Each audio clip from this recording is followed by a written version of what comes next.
1, 2, 3. Ito po ay serbisyong bayan talaga ito.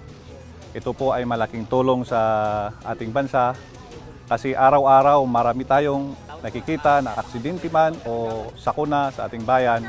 At tuwing nakikita mo dito, kailangan talaga natin ng mga magagaling na rescuers natin para sa ikakaligtas, para sa kaligtasan ng ating mga kababayan.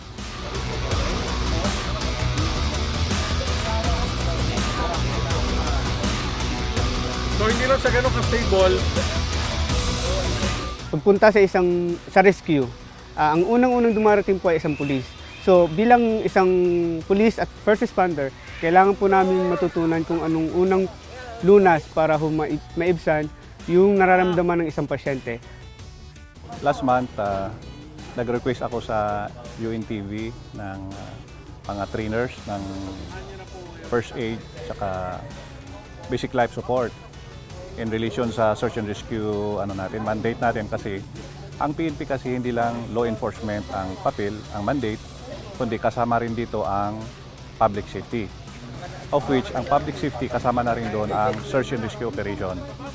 So, kinakailangan na i-train natin ng maayos ang ating mga kapulisan para mas lalong mapaigting ang kanilang ang skills on search and rescue operations para mas lalong dadami ang buhay na maligtas nila. Sa akin, as a first responder na po, ito ang aking priority. Again, before you approach, siyempre walang malay.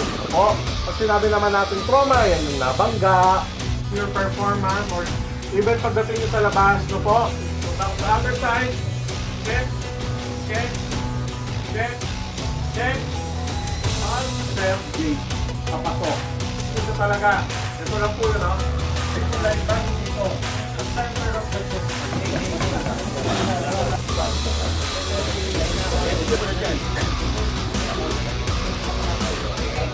Napaka-privilege namin dito na kayo pumunta dito kasi sa amin, sir, as a rescuer, dahil maraming aksidente na nangyayari dito within the RR area, na-refresh yung namin, yung kung paano yung pag-rescue namin. Tapos, nadagdagan pa yung mga kasama namin. Kasi mostly, ako lang ang nagtiyatawag.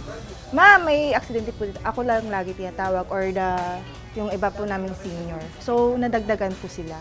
May natuto pa yung iba na paano mag-rescue. Ang pinaka tumatak sa akin kanina yung nag-simulation kami. Yung una-unang makikita mo sa isang aksidente, kung paano mo mapipicture out, ano ang una mong gagawin. Sa nakikita namin bilang isang estudyante ng training na yon, hindi basta-basta, hindi madaling gawin bilang isang first responder, bilang isang search and rescue training po. Sa gayon po kanina, marami ho kaming nakaligtaan, pero mas marami din ho kaming natutunan sa bagay na po yan. Ang goal ko po dito sa RMFB 4A ay maturuan sana yung 815 na katao kung paano ang pag-conduct ng search and rescue, paano pag-conduct ng basic life support and first aid. Kuya Daniel, maraming salamat po sa Diyos at napagbigyan mo ang aming hiling na mabigyan kami ng mga trainers na magagaling para maturuan ang aming kapulisan dito sa RMFB 4A.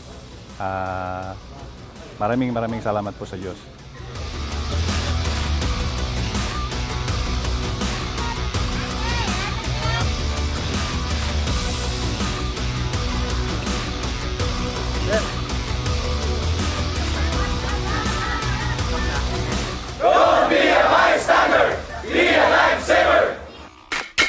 To learn more about first aid, emergency preparedness, and disaster awareness, don't forget to click the subscribe button.